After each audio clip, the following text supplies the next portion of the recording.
Paul, what is the general mood amongst the passengers who are trying to travel there at Euston today? Well, people are frustrated. To be honest, there aren't many passengers around, if I'm being truthful. A lot of the stations around, the mainline stations around London, of course on the Tube it's different, the Tube is running today, but on the mainline stations they're mostly empty, and people have kind of, we knew that when this industrial action started that society had changed somewhat because of the effect of COVID, so there was more working from home.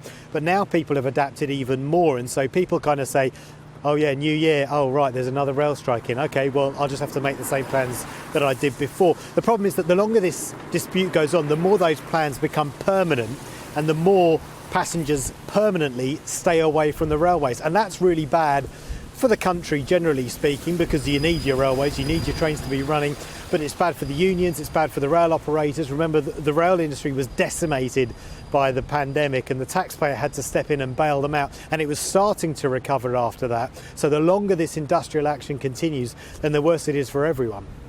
It doesn't look a particularly big picket line behind you there this morning, Paul. What is the mood amongst the strikers that are there? I mean, as you pointed out, you know, in theory they could be striking their way out of jobs because less people use the railway lines, they won't have jobs to go back to. So have you spoken to them? What sort of vibe are you getting from them?